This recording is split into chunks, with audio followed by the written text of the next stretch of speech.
ভারতের গণমাধ্যম India today, Times of India, NDTV সবার একটাই প্রশ্ন, কে এই হাসান মাহমুদ? আর প্রশ্ন আসবে নাই বা কেন? এই হাসান মাহমুদই যে কুপকার, রোহিত, কোহলি, গিল, পন্থরা।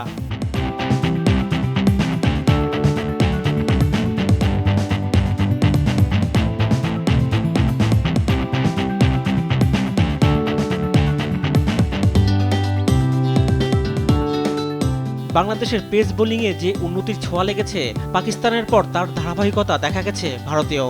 আর এতে নেতৃত্ব দিয়েছেন হাসান মাহমুদ। চেন্নাইয়ে প্রথম ইনিংসে তার আগুন ঝরানো বোলিংয়ে ভারতীয় টপ অর্ডার দাঁড়াতেই পারেনি।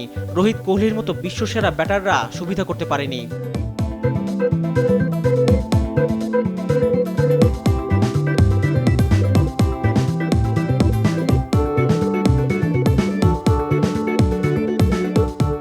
পাকিস্তানের বিপক্ষে 5 উইকেট নিয়ে রাওয়ালপিন্ডির অনার্স বোর্ডে নাম লিখিয়েছিলেন হাসান।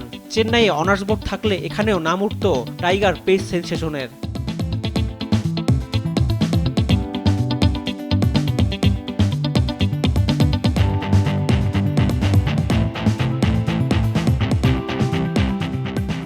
ভারতের বিশ্বসেরা ব্যাটিং লাইন আপের লাগাম টেনে ধরেন হাসান।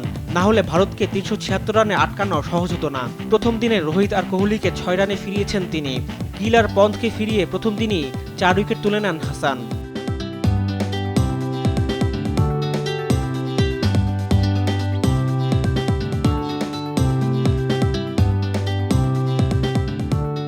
দ্বিতীয় দিনে 5 উইকেট নেয়ার সুযোগ হাতছাড়া করেননি হাসান।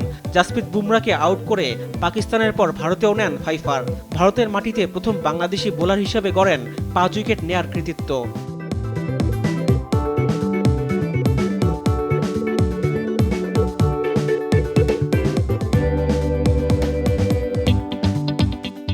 চব্বিশ বছর বয়সী এই পেসারের পেস আর সুইংয়ের প্রশংসা করেছে ভারতীয় গণমাধ্যম। বিশেষ করে দুই দিকে সুইংয়ের দক্ষতা নজর কেড়েছে সবার।